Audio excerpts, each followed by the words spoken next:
دوستو heart attack یا دل کے دورے کی موجودہ دور میں بڑھتی ہوئی شرح کی بہت سی وجوہات ہیں۔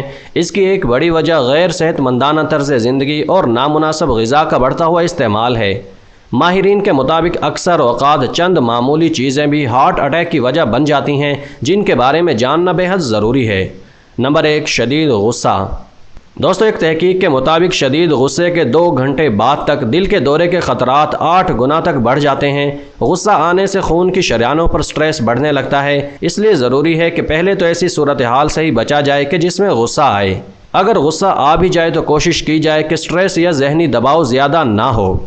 نمبر 2، بہت زیادہ فکر کرنا۔ دوستو بہت زیادہ فکر یا تشویش دل کی دھڑکن بڑھ جانے، ہائی بلڈ پریشر، خون کی شریانوں میں تناؤ اور خون میں لوتھڑے بننے کے عمل کو بڑھا دیتی ہے، اور یہ سب عوامل دل کے دورے کا باعث بن سکتے ہیں۔ نمبر 3، سردی میں غیر معمولی جسمانی سرگرمیاں۔ دوستو موسم سرما میں ایسے افراد جن کو پہلے بھی ہارٹ اٹیک ہو چکا ہو، ایسے افراد میں کسی بھی قسم کی مشکل جسمانی سرگرمی دوبارہ دل کے دورے کا سبب بن سکتی ہے۔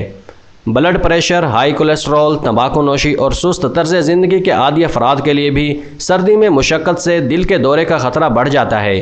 کسی بھی سخت جسمانی سرگرمی کرنے کے دوران کچھ دیر آرام ضرور کریں۔ نمبر 4، الکوحل اور منشیات کا استعمال۔ دوستو الکوحل اور منشیات کا استعمال مجموعی صحت کے لیے نقصان دہ ہے۔ جو افراد الکوحل یا منشیات کا روزانہ استعمال کرتے ہیں، ایسے افراد میں بلڈ پریشر اور ٹرائی گلیسیڈر کا لیول بڑھ جاتا ہے، جو امراض قلب اور اچانک حرکت قلب بند ہونے کے نتیجے میں موت کی وجہ بن سکتے ہیں۔ نمبر 5، زیادہ کھانا۔ دوستو کھانا ہمیشہ اعتدال میں ہی کھانا چاہیے۔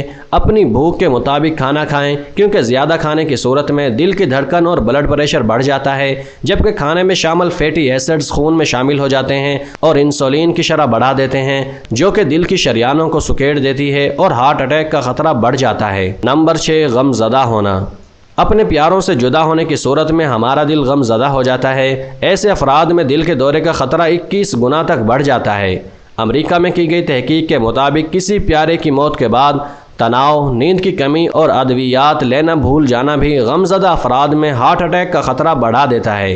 تو دوستو اگر آپ بھی دل کے مریض ہیں تو ان تمام کاموں سے بچنے کی کوشش کریں، کیونکہ یہ آپ کی صحت اور زندگی کے لیے خطرناک ثابت ہو سکتی ہیں۔ آج کی اس ویڈیو میں بس اتنا ہی۔ ویڈیو کو لائک اور چینل کو سبسکرائب کرنا مت بھولیے گا۔ ملتے ہیں ایک نئی ویڈیو کے ساتھ، تب تک کے لیے اجازت دیجیے۔ اللہ حافظ۔